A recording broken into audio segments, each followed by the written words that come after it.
Buenos días, bienvenidos a las entrevistas en Religión Digital. Hoy nos acompaña Álvaro Albacete. Álvaro, buenos días. Buenos días, Jesús. Bienvenido a Religión Digital. Muchas gracias. Es tu primera presencia aquí, aunque bueno, ayer ya dimos cuenta de la presentación de algo de lo que vamos a hablar hoy. CAICID, que es un nombre que puede parecer extraño. Ahora explicaremos qué significa y sobre todo qué hay detrás de CAICID. Eres el secretario general adjunto, una suerte número 2 del organismo. Número 2 de la organización. Sí. Una organización peculiar, una organización que habla de diálogo interreligioso en vistas a la paz, en una época en la que en el mundo muchos de los conflictos bélicos se deben o se apunta a la religión como una de sus causas. ¿Cómo se mete uno en esto? Es un momento peculiar, porque efectivamente hay conflictos en los que existe un elemento religioso. Yo no hablaría de conflictos religiosos. Realmente las religiones son fuerzas de paz, no son fuerzas de guerra. Y lo que ocurre cuando los violentos utilizan la religión es que están manipulando el mensaje de la religión para justificar la violencia. Pero en su mayoría, no en su mayoría, en su totalidad, no son personas autorizadas para hablar en nombre de la religión. Y cuando los representantes del llamado Estado Islámico, o por poner un ejemplo, o los de Boko Haram lo hacen, digamos, la credibilidad que le tenemos que dar es muy reducida, porque, insisto, no son personas autorizadas a hablar en nombre de una determinada religión, como en su día tampoco lo eran quienes hablaban en nombre del grupo cristiano que existía en Uganda, ¿no? El ejército, el llamado ejército del Señor, pues no eran personas que representaran al mundo cristiano, como tampoco lo son estos que dicen hablar en nombre de... Sin embargo, de identificación, violencia, religión es algo que es real, sí. Que los propios líderes religiosos lo admiten y que están intentando luchar contra ello. Papa Francisco, antes Benedicto XVI, Juan Pablo II, con los famosos encuentros interreligiosos de oración que arrancaron en Asís hace ahora 20, 30 años, hace ya un tiempo. Diversos líderes religiosos, el propio rey de Arabia, que es uno de los que da el que da nombre en inglés a CAICID, también han apostado por eso, porque la religión está presente en la vida del ser humano y del ser humano social desde el comienzo de los tiempos, y sin embargo también ha estado presente en esos conflictos. Sí. Has hecho referencia a varias cuestiones que quiero hilar, tomando como punto de partida la conmemoración que hemos hecho estos días del 50 aniversario de la declaración de Nostra Aetate, ¿no? En ese momento, en el año 65, la Iglesia Católica abría las puertas al diálogo con otras religiones, todas las demás religiones no cristianas, ¿no? La declaración de Nostra Aetate yo creo que tiene una proyección actualmente en una intensidad del diálogo religioso que la historia nunca ha conocido, ¿no? hasta este momento. Y la organización que yo represento, CAICID, digámoslo así, es una concreción de esa iniciativa, ¿no? Es el abrazo entre el mundo del Islam y el mundo cristiano para promover la idea del diálogo interreligioso. En la organización en la que yo trabajo, el Centro Internacional de Diálogo, están representadas las 5 grandes religiones del mundo: el cristianismo, el islam, el judaísmo, el budismo y el hinduismo. Todas ellas tienen su representante en la Junta de Directores del Centro Internacional de Diálogo. Son 5 grandes religiones, pero son 9 individuos. Porque el cristianismo a su vez se subdivide en distintas ramas, y supongo que... El mundo del islam también, ¿no? Entre suníes y chiíes. Pero con esto quiero decir que hay una voluntad, ¿no? de si podemos llamarlo así, de crear una plataforma a partir de la cual podemos trabajar todos uniendo fuerzas y en favor de la paz, ¿no? Me parece que es una iniciativa enormemente loable y bueno, yo como diplomático desde el primer momento me sentí muy atraído por esta iniciativa. He querido desde el primer momento sumarme, ¿no? Sumar mis fuerzas, ¿no? En la medida en que puedan ser útiles a esta organización.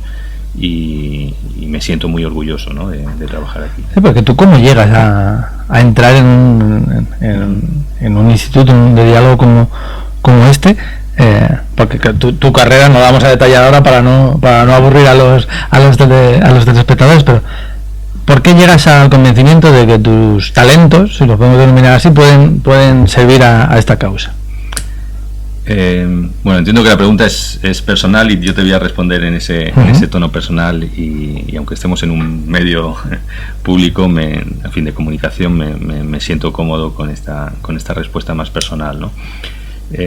Bueno, no sé si los oyentes lo saben, tú lo sabes porque hemos hablado de eso antes, pero en mi trayectoria anterior yo he sido embajador para relaciones con las comunidades judías, ¿no? Embajador para relaciones con las comunidades judías de España, ¿no? O sea, yo soy un diplomático de carrera español. La idea del Centro Internacional de Diálogo me atrajo, como digo, en su momento, desde el inicio, porque me parecía que era un reto apasionante, ¿no? Que el mundo del Islam uniese fuerzas con el cristianismo y a partir de ahí la idea se proyectase a las demás religiones. Pero además había un plus, y es que mi experiencia en el mundo judío me hacía no ser sospechoso de nada, ¿no? Al acercarme a CAICID, sino todo lo contrario, con lo cual yo desde el primer momento pensé, si en esta organización me aceptan con mi trayectoria judía, es que no es un escaparate, ¿no? Para en fin, para lavar trapos sucios, como alguien podría pensar, ¿no? Y efectivamente tengo que decir que mi experiencia en el Centro Internacional de Diálogo es ver que el mandato del Centro Internacional de Diálogo se toma con enorme seriedad. No es una organización que busque dar publicidad a un mensaje político o que busque esconder digamos, otras iniciativas. Eso es algo que interesa resaltar. CAICID no es un organismo para controlar la labor de ningún Estado ni de ningún régimen político, sino es un instrumento para encauzar diálogos, para empoderar, que es algo que dijiste ayer en la comida de presentación, que a mí me pareció muy significativo, dar voz y dar relevancia a la influencia, no tanto al poder, pero sí a la influencia que los líderes religiosos tienen en sus comunidades en todo el mundo, y ofrecer salidas y oportunidades para la consecución de esas tres palabras que para vosotros son muy importantes: el diálogo entre religiones para la paz. Exacto, esa es la ecuación de CAICID, ¿no? El diálogo entre varias religiones con el objetivo de, en la medida de lo posible, aportar algo en favor de la paz, ¿no? El debate actual es un debate que a mí me parece un poco artificial, ¿no? Que es cómo líderes religiosos pueden inmiscuirse, si deben o no deben inmiscuirse en territorios que están hasta ahora vedados a los líderes políticos, ¿no? Y a mí me parece, como digo, que ese debate es un poco artificial, porque no se trata de que uno se inmiscuya en el terreno de otro, sino que se complementen en la medida en que esa complementariedad pueda existir. Las fronteras no tienen que ser algo más difusas de lo que las hacemos a veces. A mí me parece que es evidente que los líderes religiosos, sobre todo en aquellos conflictos en los que se manipula la religión para justificar la violencia, tienen una enorme influencia. Y no neguemos esa influencia, sobre todo en sociedades que se dicen a sí mismas muy religiosas, ¿no? En las que los ciudadanos consideran que la religión es muy importante para su vida, ¿no? Quizá en nuestra lectura como sociedades occidentales, que hemos perdido esa proximidad en muchos casos a la religión, lo vemos como algo impensable, ¿no? Pero estamos hablando de sociedades africanas en las que, lo decía ayer en la conversación que teníamos, 9 o incluso 10 de cada 10 personas declaran que la religión es algo importante, en sus vidas, y eso frente a las 2 o 3 personas que lo hacen en los países occidentales, ¿no? Con lo cual estamos en otro nivel de entendimiento, ¿no?, respecto a la religión, y eso está asociado con la influencia de los líderes religiosos. Los líderes religiosos en esas sociedades tienen una influencia mucho mayor de la que los... Y una responsabilidad, aunque no la queramos asumir desde Europa, separando esas dos latitudes, la religiosa y la política. La responsabilidad es muy importante en los líderes religiosos, y esto como un asunto clave al que hizo referencia Ban Ki-moon ayer en la conmemoración del 60 aniversario de España en Naciones Unidas, y en la clausura de la conferencia del Club de Madrid, a la que asistimos en los días anteriores, ¿no? Ban Ki-moon llamaba la atención sobre la necesidad de que los líderes religiosos fueran responsables en sus declaraciones y separasen el uso de la violencia de la religión. Todas las religiones son religiones de paz, y los líderes religiosos tienen que poner de manifiesto ese valor de las religiones en favor del bien, ¿no? Nuestro trabajo va siempre encaminado a ese fin. O sea, no consideramos, no contemplamos en ningún caso la posibilidad de, como tú decías antes, de empoderar líderes religiosos que no hablen claramente en favor de la paz. Desterrar a aquellos que pervierten la religión y potenciar a aquellos líderes moderados que en buena medida, como no están en la estrategia de poder responsabilidad, sino solo en la de la responsabilidad, no siempre tienen el altavoz que merecerían para ejercer esa influencia que, como vosotros decís, están casi obligados a ejercer. En general, nuestra experiencia con los líderes religiosos, bueno, por supuesto que vamos a decir del Papa Francisco, ¿no?, pero del arzobispo de Canterbury, en fin, de los grandes líderes religiosos, ¿no?, es que sus mensajes son siempre mensajes claramente en favor de la paz, pero sin matices, ¿no? Bueno, luego hay que ver que ya no los grandes líderes religiosos, sino los líderes religiosos en sus comunidades, ¿no?, los representantes religiosos, sean coherentes con esa doctrina que desde la cúspide de sus organizaciones hacen llegar a sus pueblos, ¿no? En el 90% o incluso más, nuestra experiencia es que los representantes religiosos abrazan la idea de paz y el diálogo entre ellos es un diálogo significativo del que se pueden extraer consecuencias útiles para trabajar en ese sentido. Álvaro, vosotros trabajáis de momento en varios países, tenéis proyectos específicos y concretos en determinados países. Me gustaría, antes de hablar en general de CAICID y de esos proyectos, alguna cuestión concreta para demostrar si de verdad es posible que los líderes religiosos contribuyan. Es más, si sin esa presencia probablemente la construcción de la paz sea impensable. Sea más difícil. Centroáfrica, Nigeria con Boko Haram, que lo decías ahora mismo, el Estado Islámico en Siria. ¿Por qué tardamos tanto en darnos cuenta de esa relevancia, de que sin la presencia de estos líderes moderados que tengan influencia va a ser probablemente imposible construir la paz? ¿Y por qué siempre los malos, entre comillas, permíteme la expresión, son más listos que los buenos a la hora de utilizar esa herramienta tan poderosa que es el lenguaje religioso? Recientemente el Premio Nobel de la Paz ha querido que en el año 2015 el premio fuera otorgado al Cuarteto Nacional de Diálogo de Túnez, ¿no?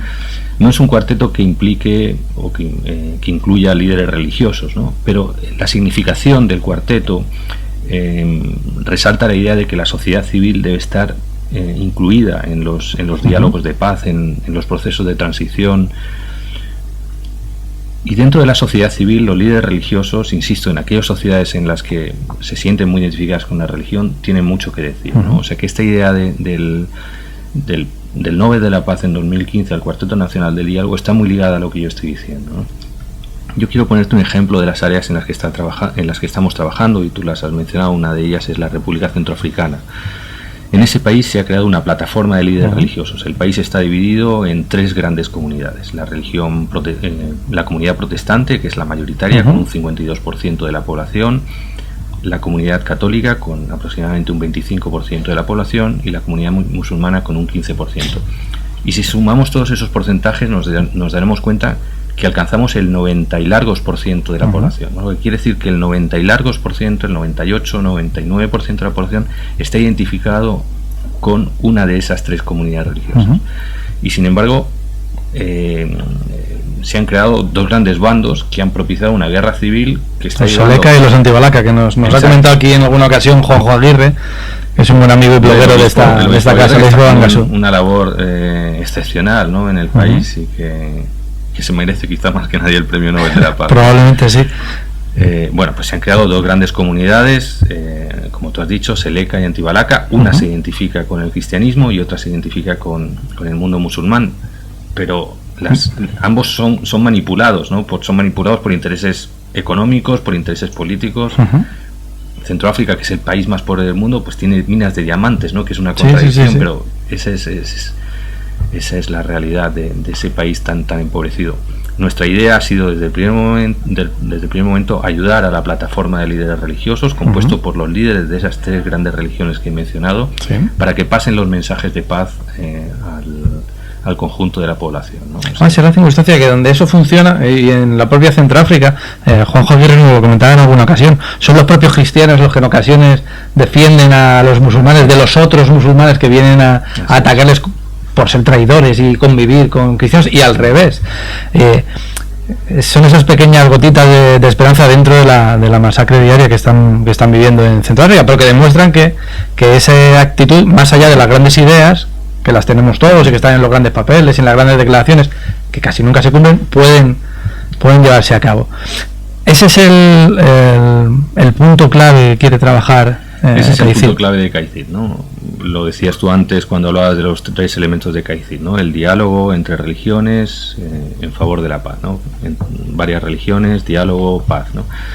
La plataforma de los líderes religiosos en la República Centroafricana, que estamos apoyando desde diversos puntos de vista, bueno, pues refleja esa voluntad de CAICID de trabajar en esa línea. También lo reflejan nuestras iniciativas en Nigeria. Hemos realizado algún proyecto ya. Lo hemos hecho junto con el arzobispo de Abuya y con el sultán de Sokoto. Lo hicimos antes de las elecciones. Sabes que ha habido unas elecciones muy importantes en Nigeria, porque ha sido la primera vez que los opositores han ganado al candidato que estaba en el gobierno. Y ha habido una transición pacífica, ¿no? Lo cual hace que la historia de Nigeria de un giro, ¿no? De alguna manera hacia una...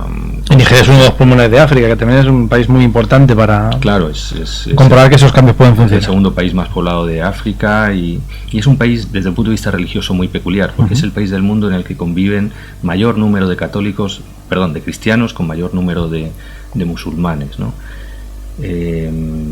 Y eso hace que sea un país en el que los ejercicios de convivencia sean mirados por muchos otros, ¿no? En muchos lugares del mundo. O sea que es un país clave, ¿no? Como tú lo dices, desde el punto de vista de la población, pero no solamente desde el punto de vista de la población, sino de su propia experiencia histórica y vital, ¿no? Antes de las elecciones hicimos como te decía, ese programa con el arzobispo de Abuya, con el sultán.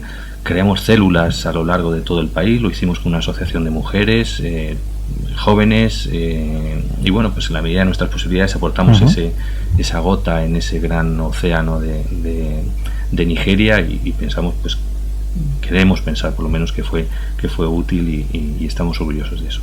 Yo estuve hace poco en Nigeria, me vi con el arzobispo, me vi con el sultán y con otros representantes institucionales, y ahora estamos pues planteando otros segundos pasos. El gran reto en Nigeria es conocer la dinámica de Boko Haram. Sabemos muchas cosas de Boko Haram, sabemos que la población no respalda sus iniciativas, lo cual lo diferencia de otros grupos terroristas en otros lugares del mundo, que sabes que tienen alguna influencia social, ¿no? Sí, se identifican con objetivos o con... No pasa así en Nigeria, ¿no? Casi la totalidad de la población lo considera un grupo terrorista marginal que hace mucho daño, que devasta y que es una fuerza del mal, pero no se sienten identificados con mensajes políticos o sociales que proyecte en Boko Haram, ¿no? Sabemos eso, pero nos falta más información. Necesitamos saber qué es lo que mueve a las personas a unirse a Boko Haram. Podemos tener algunas intuiciones, ¿no? Pues su situación social, de pobreza, en fin. Sí, bueno, los casos que son obligatorios, aquellos niños soldados y aquellas matanzas que les obligan a realizar antes pueden estar ahí como pueden estar en cualquier otro sitio, ¿no? Porque son cooptados y manipulados, ¿no? Bueno, el Centro Internacional de Diálogo, junto con otras organizaciones, nosotros formamos parte de una gran red de pacificadores religiosos y tradicionales. Estamos haciendo ahora un estudio sobre las motivaciones de aquellos que se adhieren a Boko Haram. Es un estudio que vamos a publicar, o sea, pero nos sirve de base, ¿no? Para saber de qué estamos hablando en el país, ¿no? Y para estimular el diálogo interreligioso en ese país, ¿no? Como te digo, pues lo haremos público y por supuesto lo compartiremos con vosotros. El Centro de Diálogo, el Centro Internacional de Diálogo, fue creado por el rey de Arabia Saudí, con la presencia desde el comienzo de Arabia, España, Austria y la Santa Sede, con estatus de observador, pero porque la Santa Sede, al ser un estado peculiar, es el estatus que utiliza en la práctica totalidad de los organismos internacionales en los que participa. Ahora estáis potenciando más la presencia en nuestro idioma y en nuestro país. ¿Qué significa lo español histórico, culturalmente, también ha sido y continúa siendo un puente entre culturas.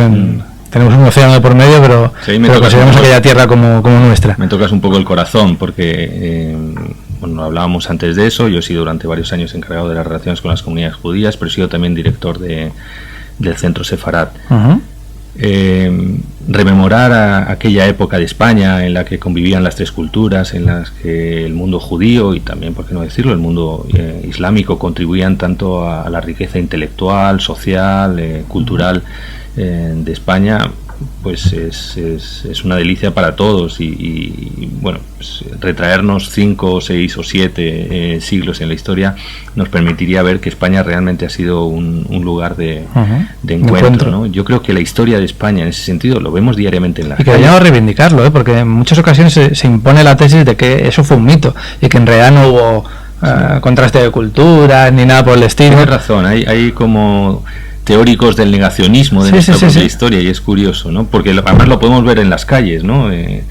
La sinagoga del Tránsito de Toledo, visita Toledo, es lo que te iba a decir, claro. De Santa María la Blanca, ¿no? Fíjate que es una sinagoga, pero tiene el arte mudéjar y fue construido por cristianos, ¿no? O sea que quizá en esa arquitectura ya vemos el simbolismo de las tres culturas. A veces es interesante dar marcha atrás y mirar hacia nuestro pasado, incluso para aprender. No todo lo que hacemos hoy es lo mejor si no tenemos en cuenta otras experiencias. Yo creo que la historia de España ha tenido mucho que ver en la presencia de España como Estado en el Centro Internacional de Diálogo, ¿no? Necesitábamos un país con esa. También lo tiene de alguna manera Austria, ¿no? Como un lugar de encuentro. Pero desde luego pues España es un ejemplo en su historia en este sentido. Lo que tenemos que hacer es no olvidarnos de eso, sino que tenemos que profundizar en eso. Yo creo que es un valor de España hacerlo en la actualidad, no como un valor histórico, sino como un valor actual. Iniciativas del gobierno, y aprovecho para decirlo, como es la ley de nacionalidades sefardíes, recuperan esa idea de convivencia y creo que es una apuesta decidida por mostrar que ese valor de España como lugar de plural y de convivencia no es un valor histórico, sino que es un valor actual. ¿Cómo queréis potenciar la presencia de España o de lo español en el centro?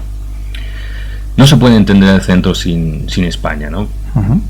Primero porque fue creador, como lo decías, junto con Arabia Saudí y la Santa Sede, ¿no? Aunque permíteme que diga que la iniciativa es clave porque nace en Arabia Saudí. Esa es la clave, ¿no? Porque es una iniciativa que muestra el mundo del musulmán, el mundo del Islam, y se abraza en ese caso al catolicismo, ¿no? Porque lo hace con la Santa Sede. Además, en un momento, lo contaste ayer, muy determinado, justo después de las polémicas palabras, polémico discurso de Benedicto XVI en Ratisbona. Así es. Bien o mal entendido, eso sería debate para otro momento, pero a partir de ahí, en lugar de separar. Exacto. Yo creo que el mundo musulmán quería mostrar que en este momento de nuestra historia no puede haber un vacío, ¿no? Entre las dos grandes religiones del mundo, el Islam y el cristianismo, ¿no? Y las palabras de Benedicto XVI en Ratisbona, que bueno, pues quizá fueron malinterpretadas, podían haber dado lugar a una separación y a una ruptura, y yo creo que ni la Iglesia, ni católica, ni en general el cristianismo, ni el mundo musulmán se podían permitir esa distancia en este momento de la historia, ¿no? De tal forma que efectivamente poco después se produjo la visita del rey de Arabia Saudí, que recordemos que tiene además una proyección religiosa clave en la medida que es custodio de las dos grandes Meca y Medina, claro. De Meca y Medina. Y en ese encuentro, que fue histórico, que fue en el año 2007, acordaron los dos unir fuerzas para promover el diálogo interreligioso. Inicialmente la idea era solamente que fuera entre cristianismo y el mundo del Islam, ¿no? Pero pronto advirtieron que el potencial de esa iniciativa era tan grande que debía acercarse a otras confesiones, y así se hizo con las demás. Es ilusionante hablar de diálogo interreligioso y de paz en un momento en el que, como decíamos al principio, tanto se denosta la religión como causante de todos los males que en el mundo han sido. Es cierto que en muchas ocasiones los líderes religiosos o no asumen su responsabilidad o lo hacen de una manera que no llega. Pero también es interesante saber que desde el mundo de los expertos podemos entrar en contacto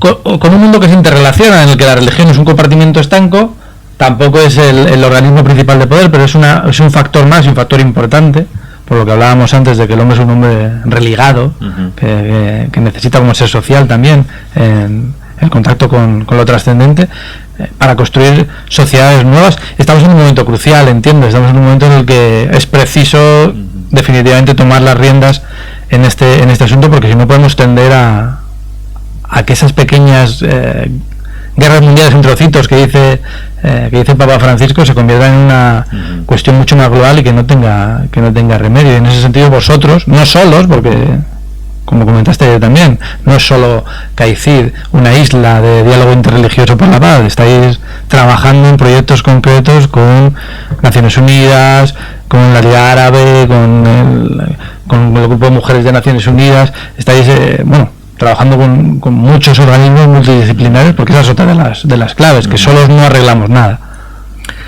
Así es.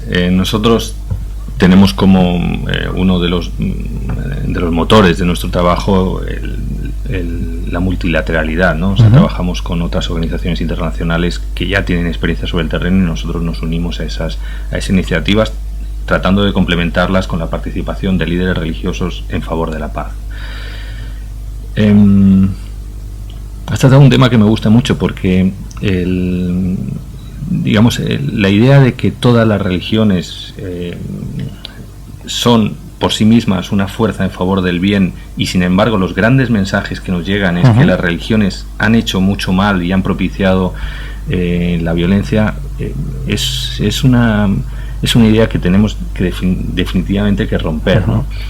Es así porque los mensajes, digamos, más negativos llegan más que los mensajes positivos, y en ese sentido es muy importante trabajar en las redes sociales, ¿no?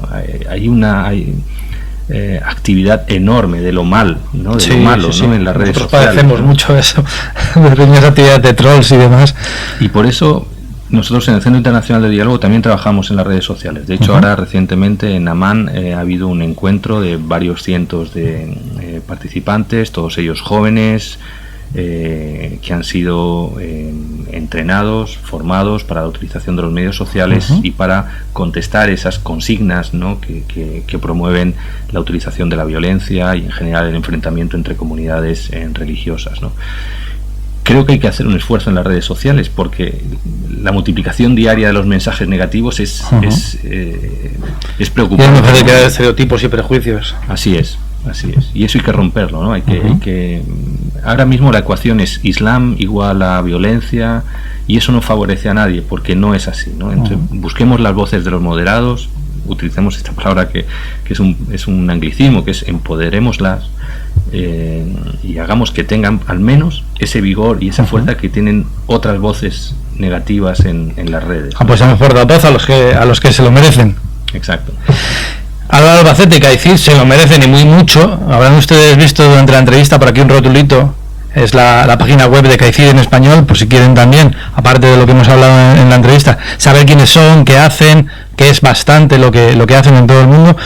Es un auténtico placer, Álvaro. Esperamos que sigamos teniendo este diálogo con vosotros. Nuestras puertas están abiertas, porque trabajamos en el mismo ámbito, que al final es que las religiones son una fuente más de construcción en una sociedad plural. Ni la mejor, ni la única, pero sí una y necesaria, porque incluso en las sociedades más laicas, la religión, hay muchísimas personas, no llegan a los 9 o a los 10 de esas encuestas de las que tuvieron, pero sí 6, 7, un porcentaje muy elevado todavía considera que lo religioso es algo importante en su vida. Muchísimas gracias, Álvaro. Pues encantado, a vuestra disposición. Muchas gracias a ti, Jesús. Y a ustedes, pues les esperamos en nuevas ediciones de las entrevistas en Religión Digital. Muy buenos días.